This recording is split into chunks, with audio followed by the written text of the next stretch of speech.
Okay, friends, it's your friend Rob here, and I am in San Francisco today to interview Stephen Powell from Gustin for the RobCast. Welcome, Stephen. Thank you, Rob.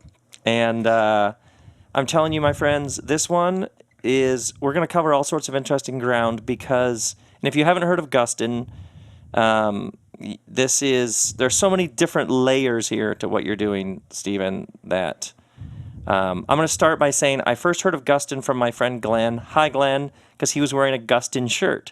And he was like, Rob, look at this shirt that Gustin made me. And I was like, Glenn, I like your shirt. And he's like, no, these guys are changing the game. And that's when I first heard about Gustin. And I know a number of people I've interviewed for the RobCast, the Minimalists and Joshua Becker, talking about living with less, and so many of you who listen have expressed this awareness that we have too much crap, and we want less, and the higher quality things you have, they last longer and actually becomes better all the way around. Yeah, fewer, better things. Fewer, better things. And when you see what Gustin is doing with clothing, you'll realize quite quickly that we're not just talking about clothing, we're talking about all kinds of other things. So, you were working a normal job and you had this idea. Where does the story start with Gustin? Yeah, so this story starts in 2011. I moved out from D.C. to San Francisco with my wife. And what's her name? Her name's Stephanie. Stephanie. Yeah. All right. Hi, Stephanie. And got a job at a startup out here. And it was going really well. Really liked my boss there, a guy named Josh Gustin. And as we became friends, he told me about this kind of side project that he had. He'd started a clothing line, and in business school, he taught himself how to make jeans. And so he had this line selling to boutiques. And so, he would make a pair of jeans, sell to them for $80, and then they would resell it to the customer for $205 to $269. And the more he told me about it, the crazier it sounded, because it was a really great product, but to actually buy it, you'd have to spend a massive amount of money, and there were all these inefficiencies because he had to basically pre-make everything. And so he was, stuck with a bunch of these bets that he'd placed that weren't going to pay off. So as he and I became better friends, I kind of tossed out this idea of let's have a one-time sale on Kickstarter, sell your stuff directly to the customers for $80 and, make a few $1,000s. So your thought was this clothing somebody would pay upper 200s in a store. Yeah. But we could sell the same thing, like really high quality. Yep. For way, way, way, way less. And make the same margin as a brand. Because a brand is spending all that money on advertising. Because the brand's only making the $80 that the store pays them. They don't make the difference between the 80 and the 269. That's the store. So this idea is unbelievable. Yeah, this idea came about in April 2012. So how old are you? You're 26? Yeah. And it kind of evolved over the next 8 months before we launched our Kickstarter to let's actually use Kickstarter as a sustaining business model, which no one was doing at that point in time. So our goal was to be, totally crowdsourced everything. So anything you buy from Gustin wouldn't be made. So, the shoes that you're wearing today, Rob, we envisioned one day we could make shoes like that. And instead of paying $400 in a store, you'd buy them from us for $200, and you'd have to wait 6 or 8 weeks. Amazing. Yeah. So you do your first Kickstarter. So we do Kickstarter in January 2013. And our goal was to raise $20,000 to see if this thing had legs. And we knew nothing about Kickstarter, PR, anything. And so we tell all of our friends, everyone we know, Facebook blasts, this thing's going live January 7th, 2013 at 6 a.m. back at first thing in the morning. And so, we wake up early that morning, press go. And by the time I get on the train to come into the city for work, we've raised $5,000, which is a very good start. We thought there was a 50% chance we could do 20,000 over the whole time. At around 11 a.m., I get a call from a writer from Esquire magazine who wants to do a piece on us that day. And so that goes up a couple hours later.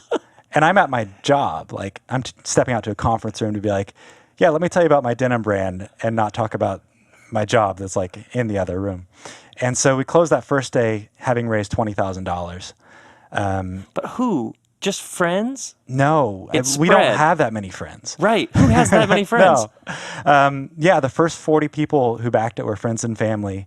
And then it kind of just took off on its own. And people, I think, got excited about this idea of, cutting out the middleman, super high quality, made in America clothing. That they could, because you're not going to make the jeans until everybody buys the fabric to make the jeans. Yeah, so they get a vote in what gets made. It's not just, a creative genius at a brand deciding what's Who going to comes get down made the and what mountain you're is gonna- like, red corduroy this season. Exactly. And everybody's like, crap, I don't like red corduroy. But I have to buy it. It was like, if you want this made, then let's all have it made together. Exactly. And so then it's at 20,000. Then where does it go? So the Kickstarter campaign was 33 days, and at the end of those days, it closed at $449,654. And you remember that number because it's an amazing moment. Yes. Yeah, it was crazy. But it's you and your friend at this point.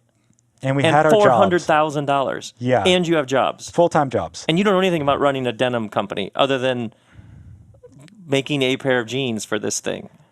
That's exactly right.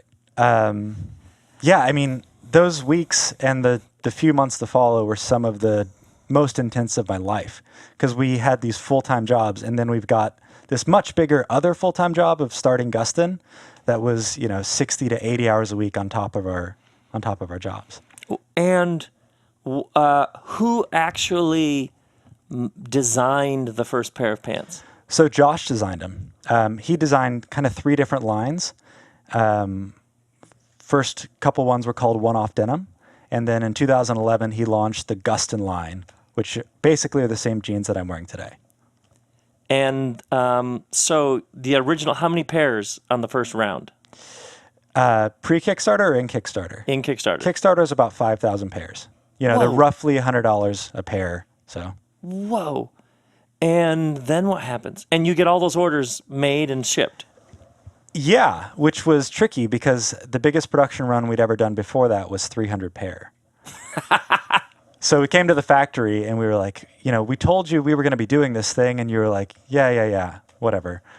And then we had a 5,000 pair order for them. So then we spent kind of February, March getting ready to launch our own website and working on the Kickstarter orders. So at the very end of March, we started shipping out those first 5,000 pair.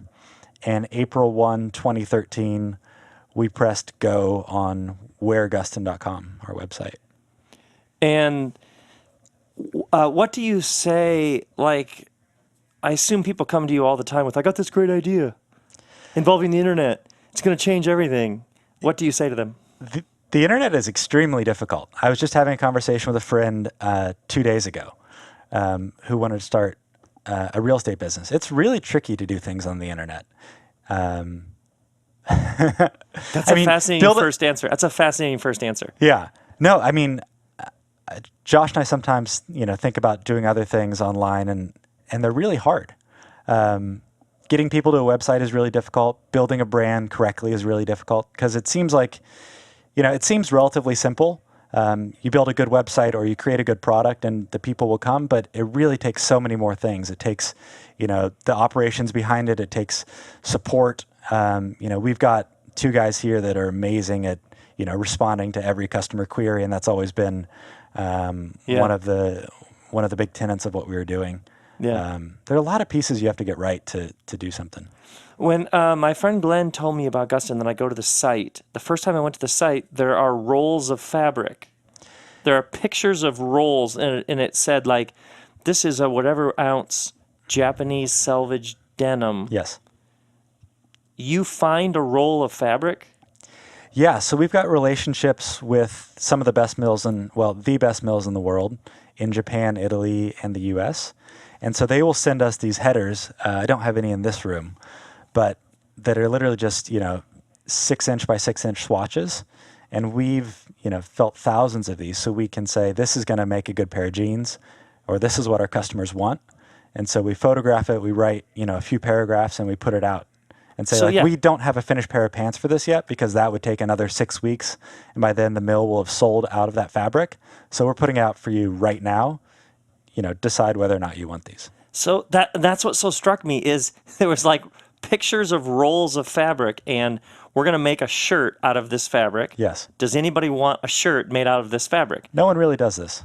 And it will be incredibly high quality, made in America, killer, way, way, way less than a shirt of this sort of quality.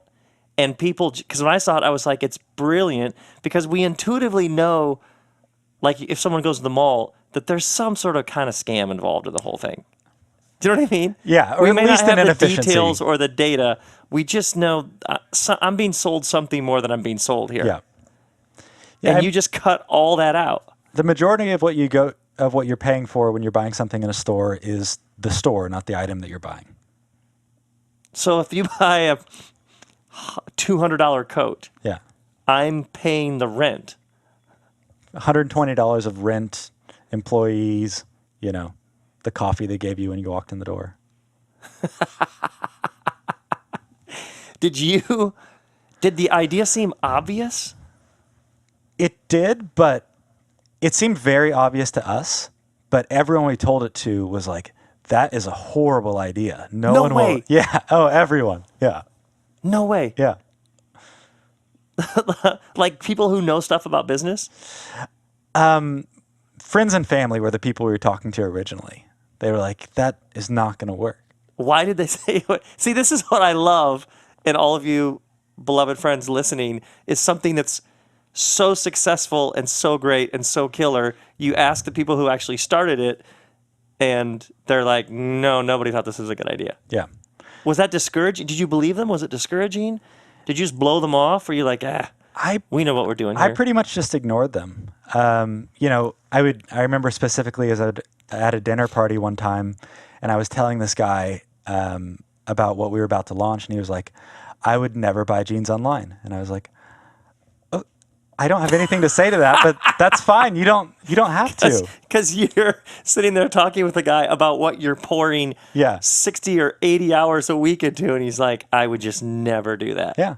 And that's fine. And we still get that sometimes. We get customers who are like, I need to touch the item. I need to try it on in the store. And for some people, that's what they need, and they can take that route. Yeah.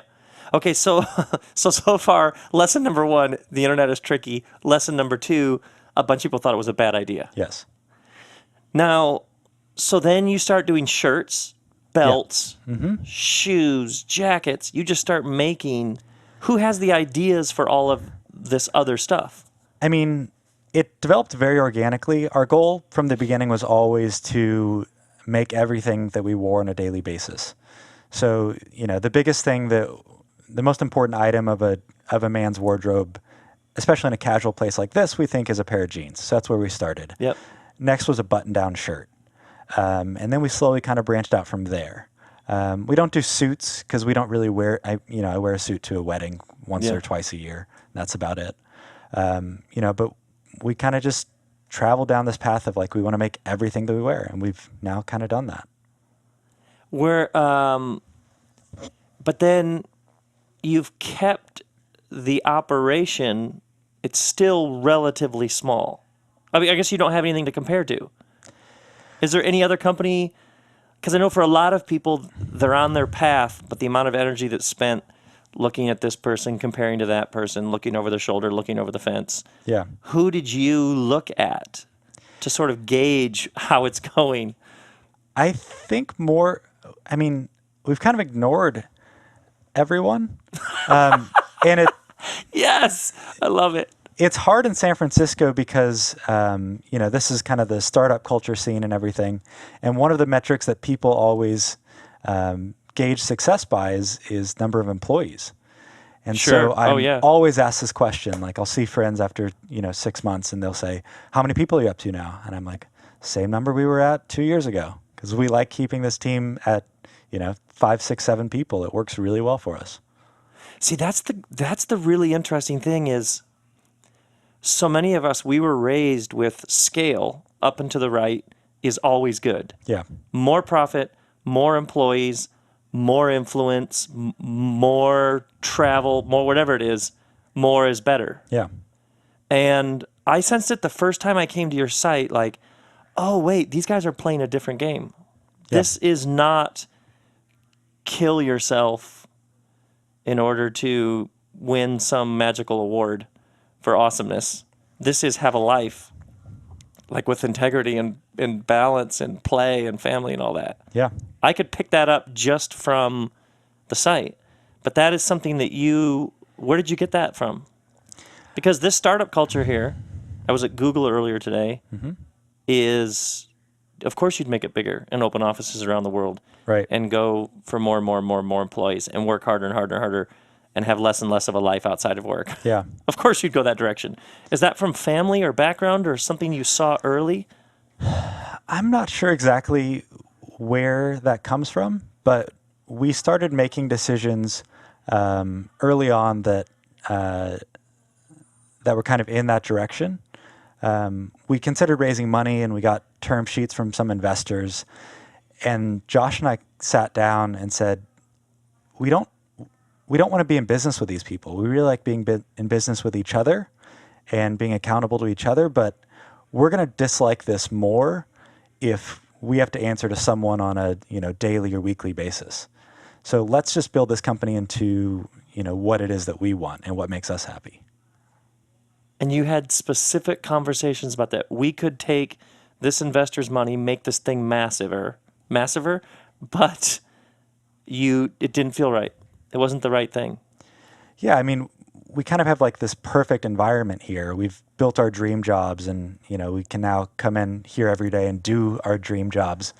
We thought we were going to kill that if we compromised in these areas.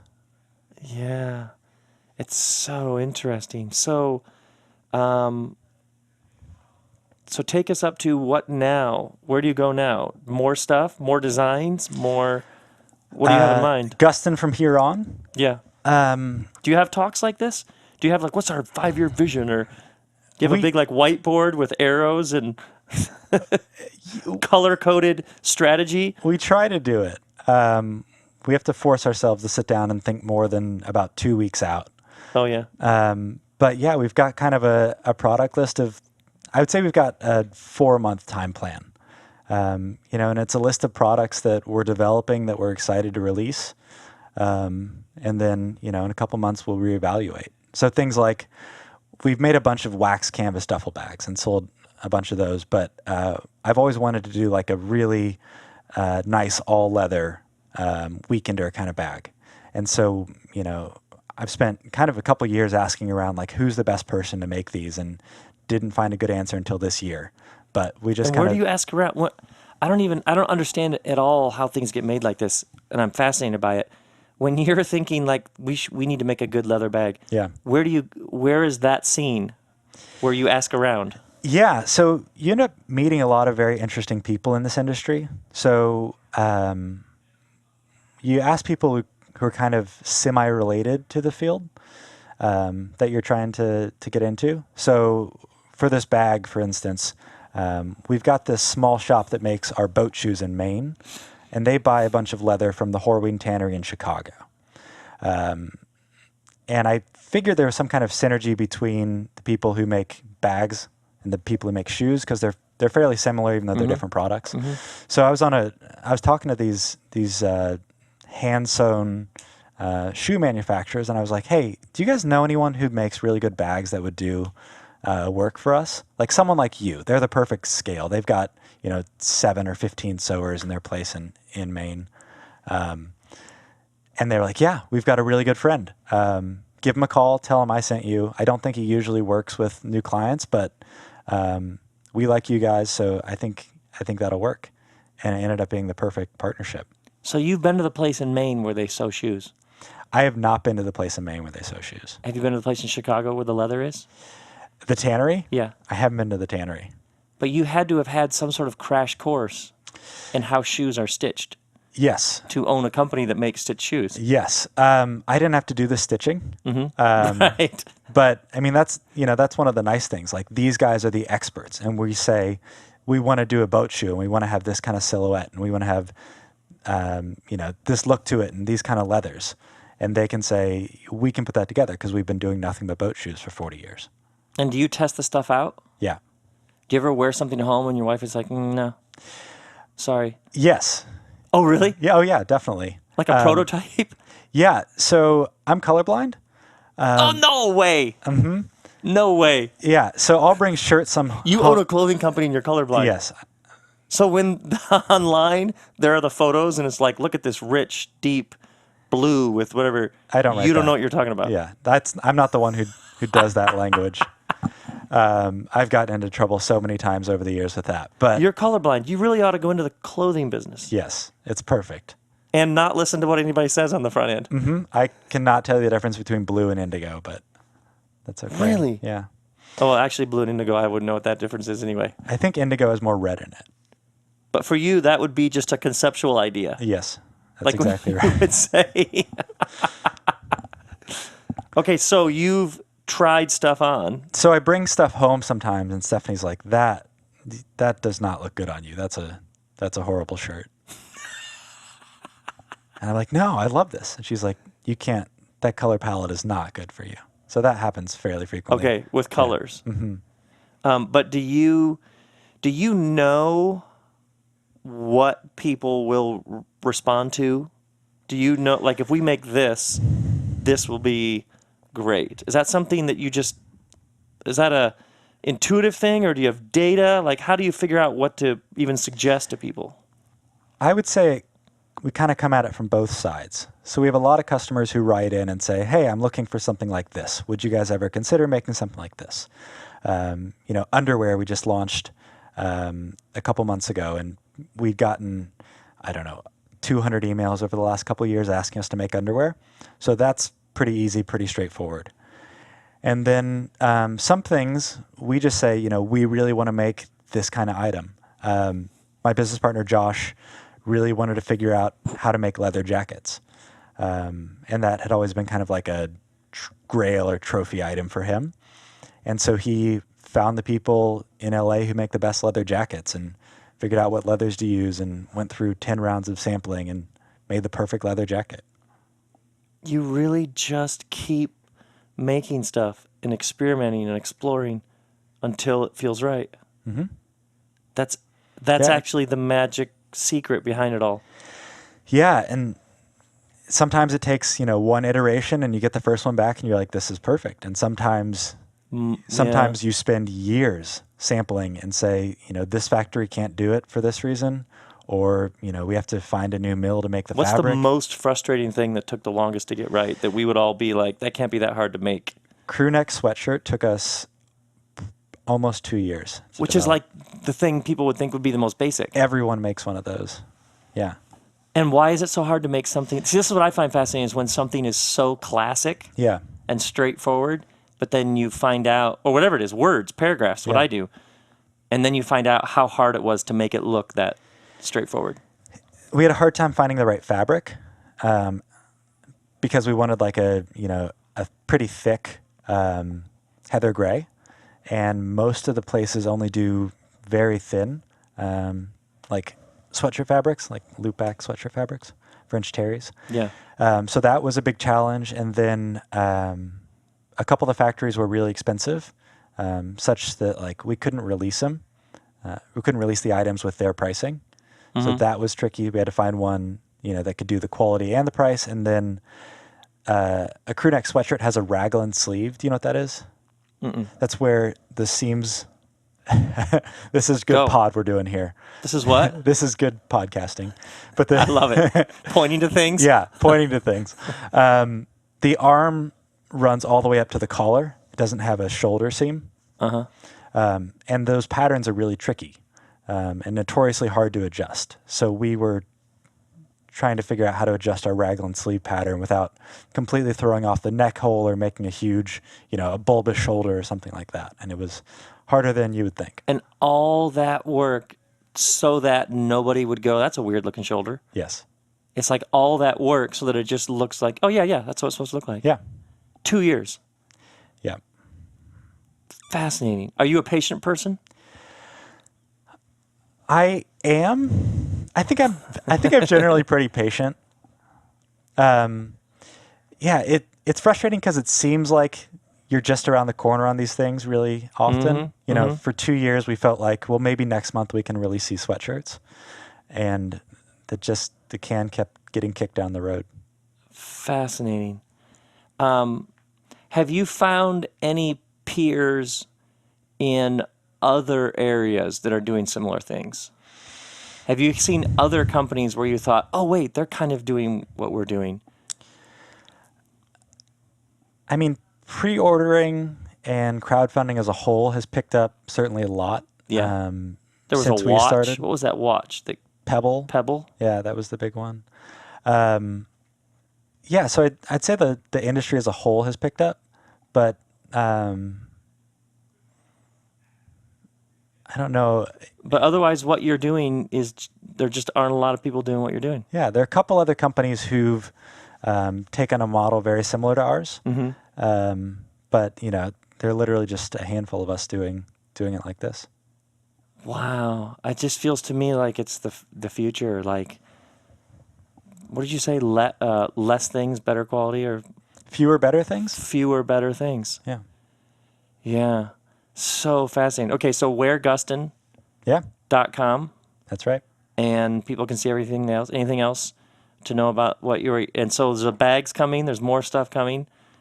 Perfect shoulders, head holes on sweatshirts. Yeah, exactly. And this room we're in is all of the product that isn't already on its way somewhere. That's right. So you're just not sitting all this dead stuff. Right.